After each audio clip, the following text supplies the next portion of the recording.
Welcome to the Emerging Civil War podcast. I'm Chris Mackowski, and joining me from the great state of California is my friend and colleague, Tonya McQuade. Tonya, how are you today? I'm fine. Good morning, everyone. Yes, and so you have been sort of getting an interesting kind of Civil War fix by like doing non-Civil War stuff that has turned Civil War stuff as you have been following in the footsteps of the great Pathfinder John C. Fremont.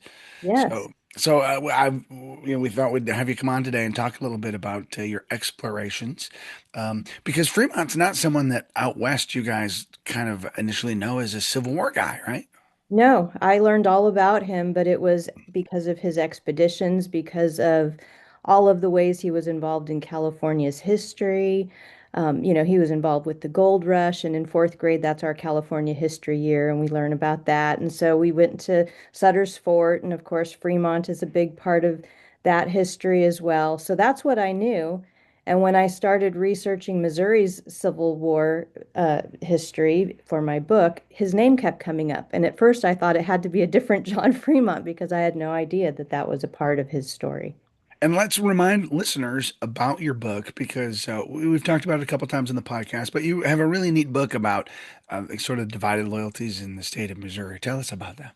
Right. So the book is based on 50 Civil War letters from two of my ancestors. 40 of them are from my third great grandfather, and 10 are from the brother of my second great grandfather. And these are the letters that were written to my second great grandparents, Bayless Petrie and Marianne Hale. And so her father was served for 3 years in the infantry. Missouri 3030 started in, and then he was transferred later to the Invalid Corps, later the Federal Reserve Corps. And so a lot of his letters are from Benton Barracks, which is actually named after Jesse Benton Fremont's father, which was an interesting little connection too that I hadn't realized because Thomas Hart Benton, the Thomas senator Hart from Benton, Missouri. Yeah. because he had been a senator from Missouri. And so it was while John Fremont was there that he had commanded the building of Benton Barracks. And James Hale, in one of his letters, actually describes it as the one of the most beautiful places he's ever seen, which is an interesting way to describe, where he's doing his drills. But he was very impressed by it. It was on the site of an old fairground. So anyway, in the letters, he talks a lot about marching through southern Missouri, and then later he's briefly in Kentucky, and then he spends a lot of time in Helena, Arkansas during the buildup to the Vicksburg campaign until he gets sick, and he ends up back at the hospital in St. Louis. And so another interesting random connection there is that I read a book it was a collection of letters and journals from the nurse who was the head of the hospital where he was. And she had been brought there because of Jessie Benton Fremont's invitation telling her she should come out and serve in St. Louis. So that was another random Fremont connection. But of course, he didn't end up serving for a long time in Missouri because he became a very controversial figure there. And I'm sure we'll get into some of that history too. Um, so that's the book that I had been working on. And so in my recent travels, though, I retired in June after 36 years of teaching. Right. So yay, woohoo. Yeah, And you. so it was very, exciting to be able to travel as much as I have in these past months, including, in the fall when it's not quite as crowded. And everywhere I went, I kept seeing John Fremont's name.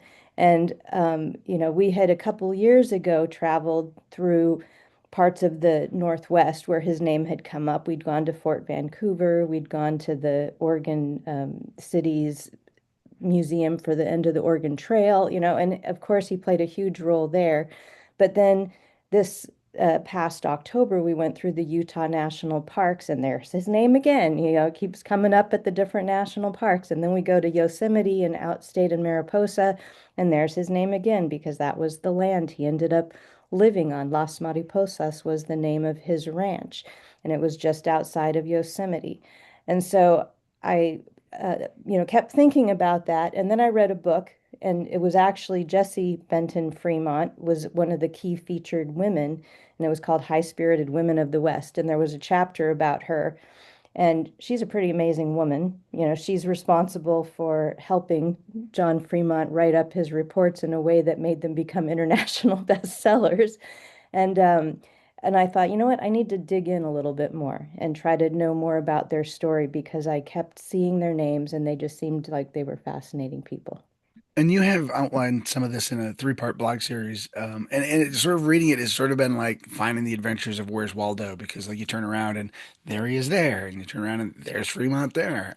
Okay, I have to say, I loved Kevin Donovan's description. He says, so John Fremont is really the Forrest Gump of the West. I You thought, never yes, know he what you're is. going to get. Yeah. Let's talk a little bit more about Jesse for a second, because you talk about how she's such a central figure in kind of what we now know as John Fremont, because she really is an architect of the myth building, but she's a pretty phenomenal person in her own right as well. Tell us a little bit about her and how she plays a role in shaping who John Fremont is. All right. Well, she grew up in a few different places because they would kind of rotate between some, some houses. Her father was a senator from Missouri, so they would spend time in Missouri. But her mother's family was from Virginia, from plantations, and so they would spend time there. But they spent a lot of their time in Washington, D.C. And her mother was pretty sickly, so she was really taken in by her father as the son he never had. And she was taught multiple languages. She read widely. She would go with him to sit and talk to the president and various other people in Washington, D.C. Um, there's stories of the president playing with her hair as they had these conversations. That part's a little freaky, but you know. Um, and she knew her way around, and so she understood how things worked in Washington, D.C. That was something that John Fremont didn't really know. And so when they met, she was just 17, and he had returned from his first trip where he wasn't leading it, but he was, part of it in 1838. And now he's back in Washington, D.C. They're reporting their findings, and she meets him. And her father was a big proponent of manifest destiny. He was looking for ways that we could spread out, and he especially wanted to establish the connections with Asia and to fulfill Columbus's goal of, finding that route to the east. And so when he met John Fremont, he saw him as somebody he could use in that way, I think. But then he also wasn't really excited about his daughter and John Fremont becoming a couple. And he tried to forbid their marriage and they secretly eloped. And for a time, he disowned her and, they didn't see each other, but then they did reconcile. And then he figured out a way to send John Fremont off for a long time on his first big expedition. Mhm. So it gave her a little time to get a bit older, I guess, while he was gone. But so that was when he came back, he kind of had writer's block. How do I report all of this? I have all of these amazing findings. He had gone out and been helping to map the beginning of the Oregon Trail. This wasn't the expedition that took him all the way to the Pacific coast, but he's up in the Rockies. He's, going through quite a few of what our modern states today. And he had lots of maps and surveys and scientific data, but to write it in a way that would be interesting for people. How many average citizens read those kinds of reports usually? And she, it's unknown exactly how much she helped him, but I loved the quote that John Fremont is one who, through his marriage, inherited a very lovely writing style, or something like so people knew that she was doing this. And the way they wrote it, it was so exciting that people were buying it. Thousands and thousands of copies of this are sold, and it becomes the thing that motivates many people to set out west. And so, because of his work and her writing, people decide they're going to take this very dangerous trek to go along the Oregon Trail. And here's an interesting side note. In my book, I only share the Civil War letters, but in the box of family letters that I got, there were about 10 that came from the Oregon Trail in California in those very early years. And James Hale's brother, Meshach, was one of the ones who was killed by Confederate guerrillas in June 1861. And so his wife and son had to flee their home in the night to escape. And she went to go to Iowa after that to meet up with her brother. And he was the leader of a famous group that went to Oregon. And I actually cite the book because there's a whole book about the Kennedy train, Captain Kennedy. And so he led this group out to Walla Walla, Washington, is where they ultimately ended up. But I have several letters from Aunt Jenny writing home to Bayless and Marianne and telling about going through Fort Laramie and seeing the Mormons on the other side of the river and how there's a stampede and these people have died and and Uh-huh. you just think what a crazy experience. And it took them many months. They had such a large group to get there. And then there's another letter from a nephew who had gone to California. And in one paragraph, he says, well, this happened and this happened and this happened and this happened. It's like four major disasters, but we're all okay. So now we're here. Wow. So, so anyway, that was kind of because of John Fremont and Jesse's book, and it was also why uh, Brigham Young ultimately decided to head west with his group of Mormon immigrants. They'd read about Salt Lake City, about the Salt Lake City Valley, and decided that that sounded like a good place to maybe settle, and so it played a huge role in Mormon history as well. Wow. So Fremont to me always, you know, his early career anyway, is like one of those great self-made men, because he comes from a pretty impoverished background and sort of turns himself into a topographical engineer and then goes on these expeditions where he gets more and more acclaim for what he's able to achieve out there. Um, Walk me through those early years. Like what impressed you about early John C. Fremont? Well, it, a lot of people, I read different things. Some wanted to give more of the credit to Kit Carson. He's the one that found the way through. But if John Fremont didn't do the mapping, the surveying, and write it up, it wouldn't have, existed beyond what they had experienced. And so I also think that Kit Carson wouldn't have put up with Fremont if he was really that inept, Yeah. to go on numerous expeditions. So he went on several, and I think one of the big questions, especially as it relates to California, is was he acting on secret orders from President Polk? Because there's a lot of people who think he was, but vague secret orders so that there was plausible deniability if things went awry in California. But of course, he plays a big role in helping California become part of the U.S., and he serves as an early military governor. He's one of the first senators from California, but he also ends up under court-martial because of his actions in California. He's forcibly brought east for trial and found guilty, but then Polk basically says you can go and we still want you. Yeah. But he resigns his commission after all of that, and he becomes more heroic in many people's eyes because they see him as standing up for his rights, that he'd been wrongly accused and unjustly treated, and so now he's not going to continue in that role. He's going to do his own thing.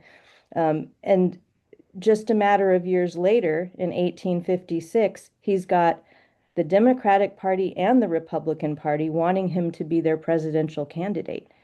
And ultimately, he goes with the Republican Party because he has anti-slavery views, and the Democratic Party wants him to support the Kansas-Nebraska Act and the expansion of slavery.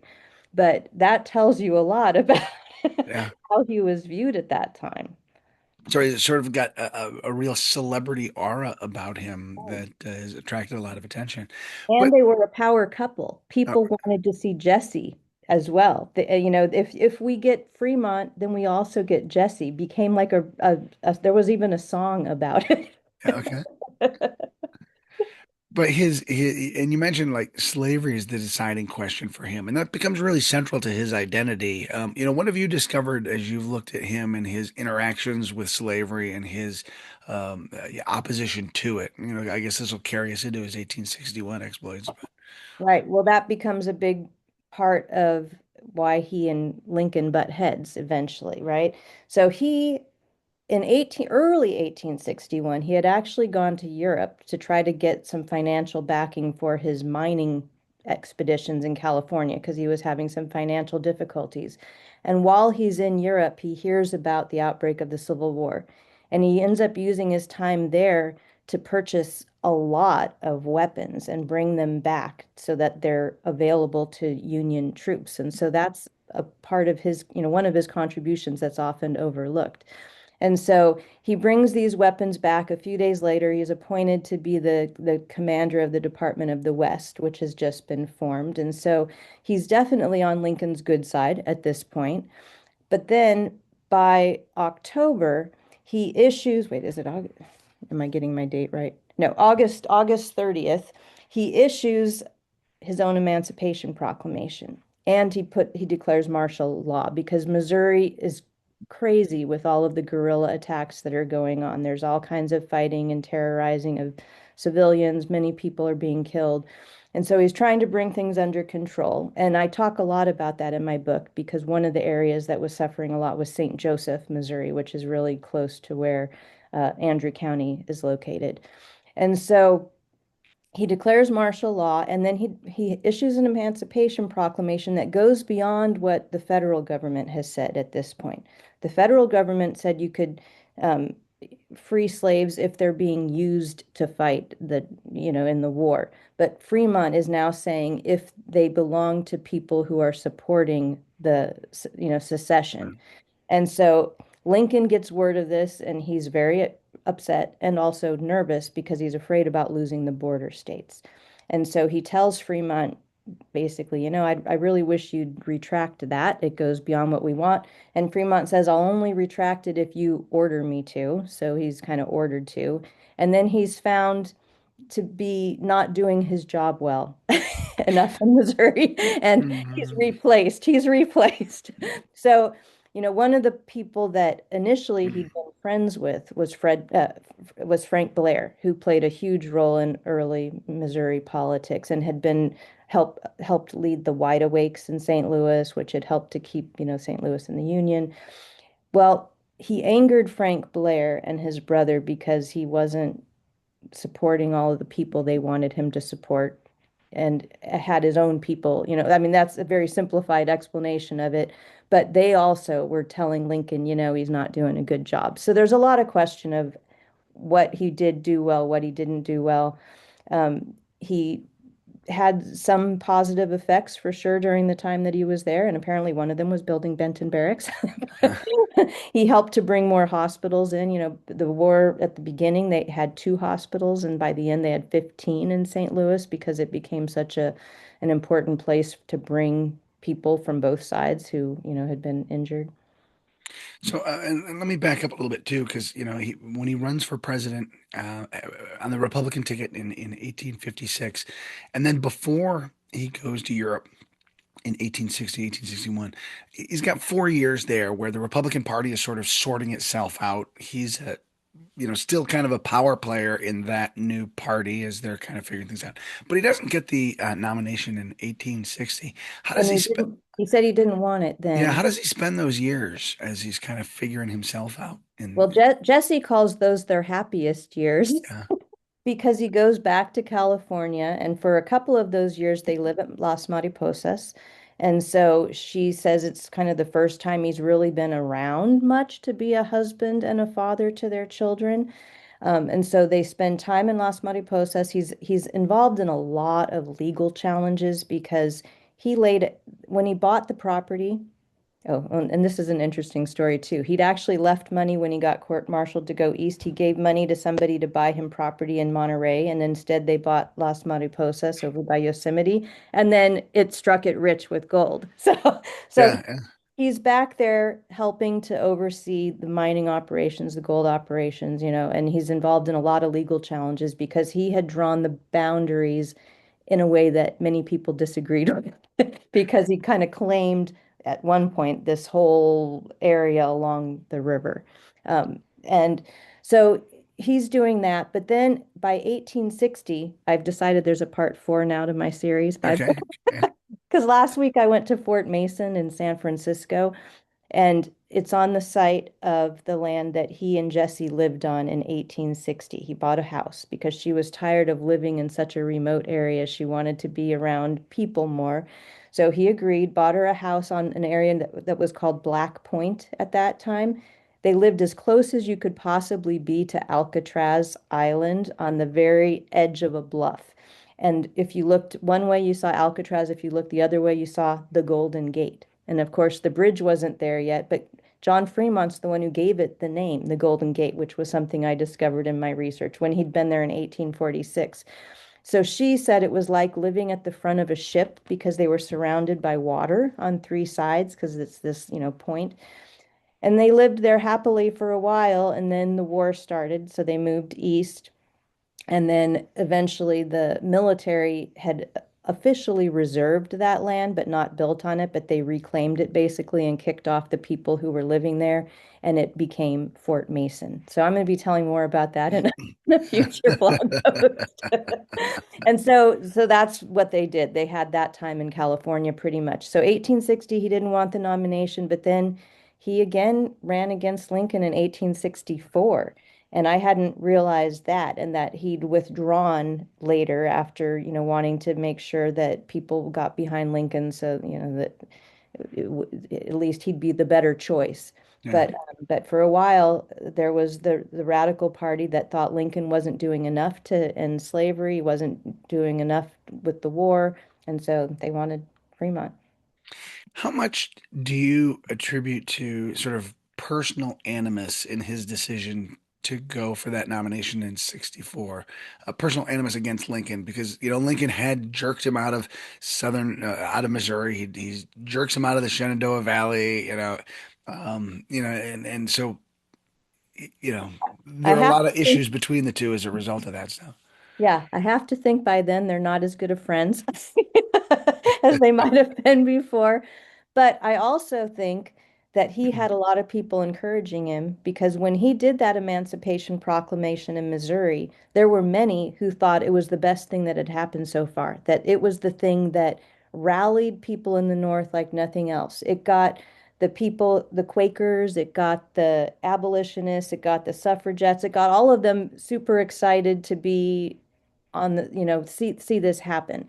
And when Lincoln took it back, there was a lot of disappointment. And I think a lot of those people were speaking in his ear, saying, "Hey, why don't you try this again?" And part of 1856, one of the issues for him when he didn't win was that um, his wife Jessie's father, Thomas Hart Benton, didn't get behind him as a Uh, candidate. And so he had a lot of power at the time, and the fact that he wasn't supporting his son-in-law had an impact.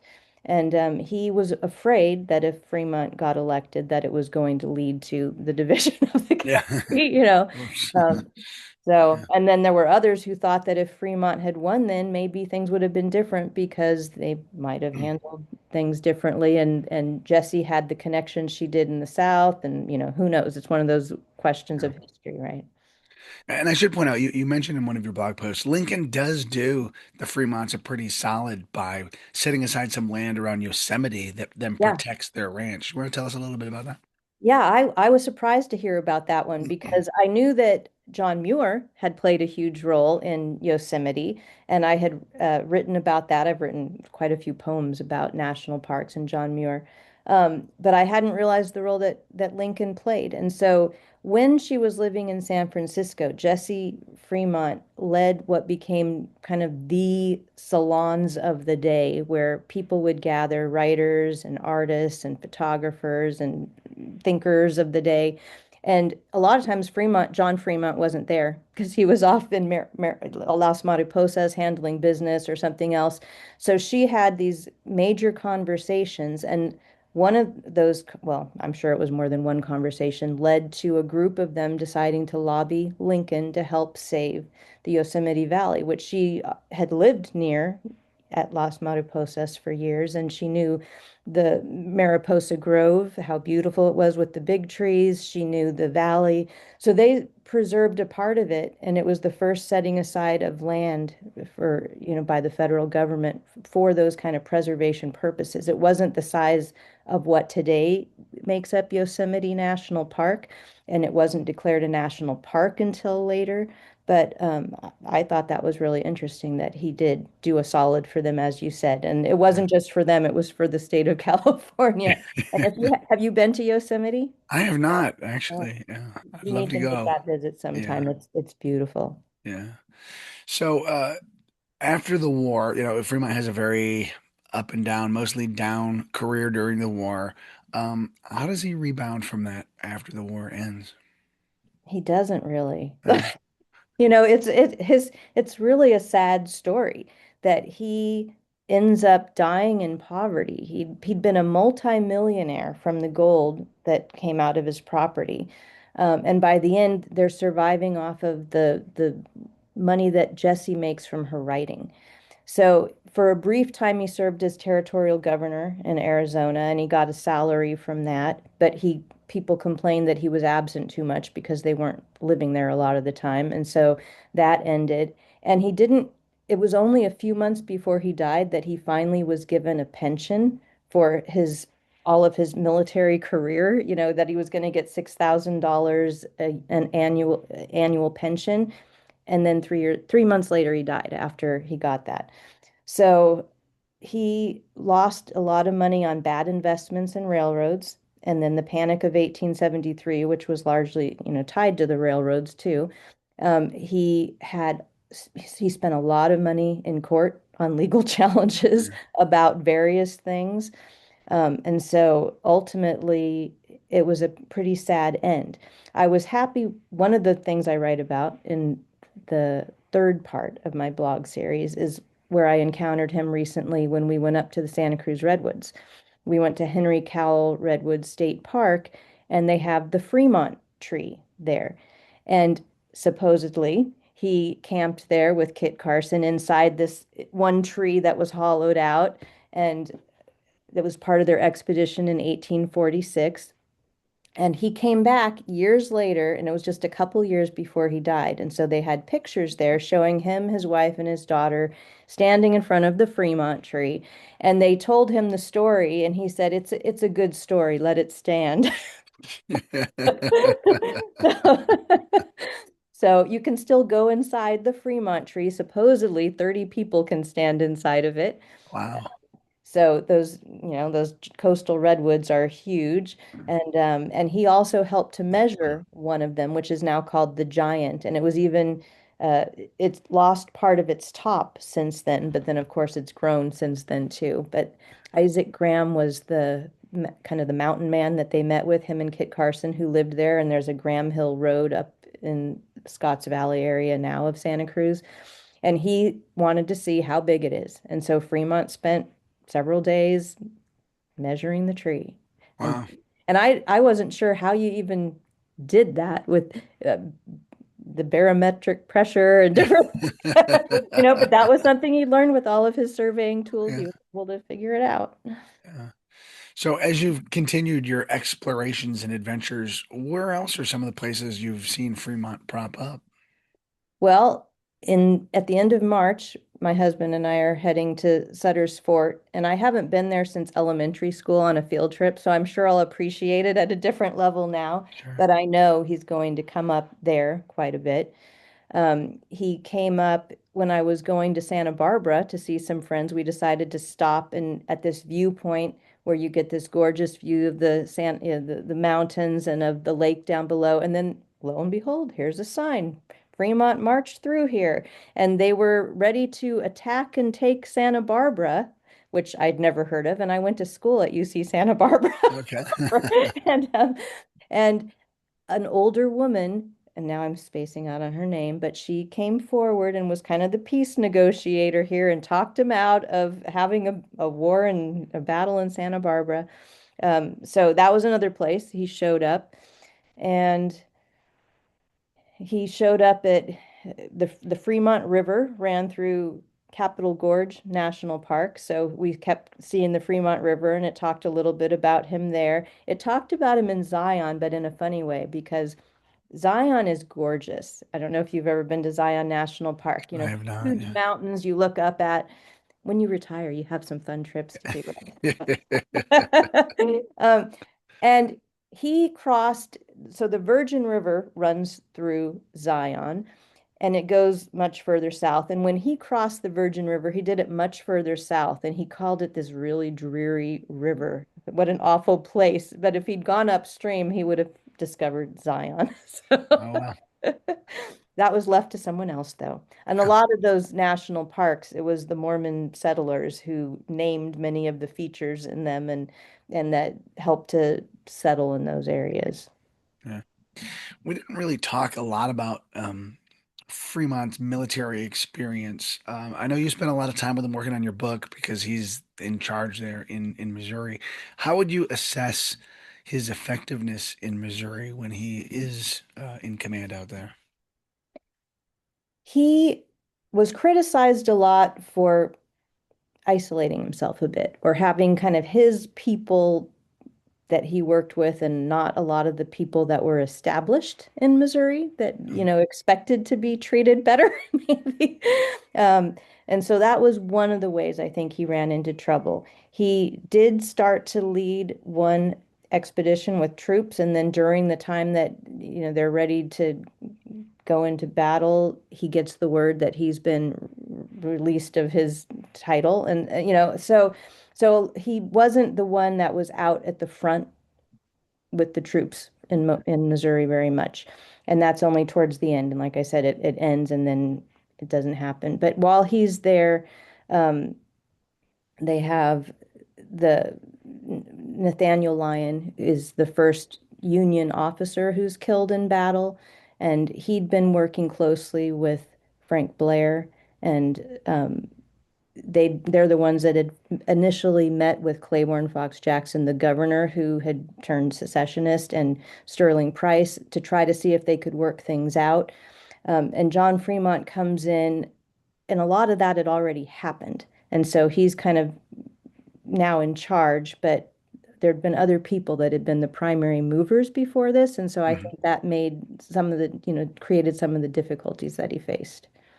I remember there's a neat account that Ulysses S. Grant writes when he gets assigned down to that area and he goes to meet Fremont for the first time, and Fremont's just in his full regalia and his, feathers and cuffs and epaulets, and Grant is like, this is a guy who loves being in charge, like, Yeah. and it was like he liked the trappings of the office more than the actual duties of the Right. office. So that I think, and that was another one of the factors. He had a bunch of people who were seen as foreigners by a lot of the people who were kind of his guards that you had to get through to actually see him. And so that added to that sense that he was out of touch with what was going on. And while he was there, you have some terrible things going on with not just the Confederate guerrillas, but with the Kansas Jayhawkers and with the Redlegs and not taking control of some of that, he's criticized for. And that's why he ends up declaring martial law to try to get it under control, but it was maybe a little too late. People wanted different things. But part of it was he had not very many troops to work with. There's a lot of things going on in Missouri, and he's having to make big decisions. And one of the decisions he makes is to focus on saving Cairo, Illinois, basically, because Mhm. there's, fighting going on there. And if they lose that, he sees that as worse than some of the other options that he's facing because they need to keep the Mississippi River. And so that becomes his focus, and he sends troops there. But that means there's not very many troops to send to Lexington, in the Battle of Lexington, and the Union loses there, and it increases the number of Confederate, the recruitment numbers go up after that, and it's when St. Joseph has a huge problem because the troops are called out of St. Joseph to go to Lexington, and then St. Joseph, while they're gone, falls into chaos. And then eventually they come back. And again, I talk a lot about that in my book, how they finally restore order. And after that, St. Joseph stays in control for the rest of the war, basically. But I think John Fremont faced some tough decisions because he didn't have the numbers of troops that he needed to make a lot of the things happen that would have been helpful. And and I've always kind of found it odd because Fremont is a very political animal, and yet like I don't feel like he reads the room very well when he's in Missouri because he does have like Confederate regulars and Confederate irregulars, and he's got loyalists, and there's the whole slavery issue. We're a border state, and Yeah. and he doesn't navigate that very well, and it just No, that's surprised where me because he is so political. he needed to know the people there who'd been doing stuff and let Yeah, them into his inner circle probably a little bit more. And Jessie, when she wasn't there with him, things didn't seem to go as well. You yeah, know, yeah, she was very good at reading rooms, and she went to Washington, D.C. to plead with Lincoln personally after, all of the stuff went down with the order in Missouri, and Lincoln didn't change his mind. yeah, yeah, yeah. Cool. And then, of course, when he gets transferred out of Missouri, he comes here to Virginia, and has his run-ins with Stonewall Jackson, the Valley Campaign, and I guess that's again where sort of people discover maybe he's not all that he was cracked up to be, because at first it's like, ooh, the mighty Pathfinder has come to Virginia, and there are high expectations for him, and then doesn't do particularly well during the Valley Campaign against Jackson, and that's another smear against his record that he has a Yeah. tough time And then recovering. there's the question of, he wasn't one of the guys on the inner circle. He didn't graduate from the right place. He wasn't part of the the team in that way. So I think that's another factor. But I know that part of his issue was not wanting to serve under General Pope. And I know less about that part. Like I would love to hear your insights on, Yeah. I that. wouldn't want to serve under Pope either, but it's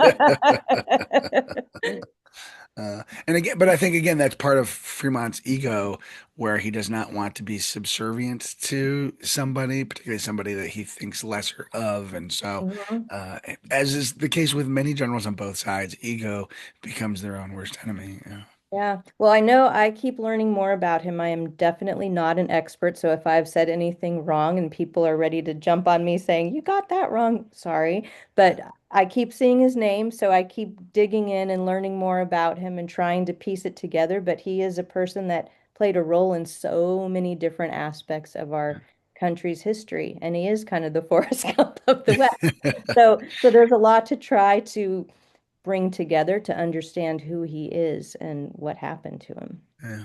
So before we wrap up, I just want to give you a chance to give a little pitch for your book again, because some fascinating stories about what it's like to be in the very divided Great. state of Well, Missouri. this is the book, A State Divided, The Civil War Letters of James Callaway Hale and Benjamin Petrie of Andrew County, Missouri. And it goes into quite a bit more depth about the events in Missouri. And it doesn't just cover the letters. It starts in the years of Bleeding Kansas and the border wars and how so many of those events that led to the Civil War actually started in Missouri. And then I'm going to pitch this. I had a new book that just came out yesterday, Oh, but congratulations! It is not Civil War related, but it is the granddaughter of James Hale, who is my great grandmother, Nora Petrie, and she marries William Francis Trauber, who was from Centralia. His family actually fought on the Confederate side, which comes up in my book a little bit with the Battle of Centralia. But eventually they marry and they go on this amazing 4-week honeymoon that takes them to kind of the top sites of their day. They go 4,500 miles on this 4-week honeymoon with, railroads and wagons. They spend 6 days in Yellowstone going around on a horse-drawn rig and camping through the park. They go to the Lewis and Clark Centennial Exposition in Portland.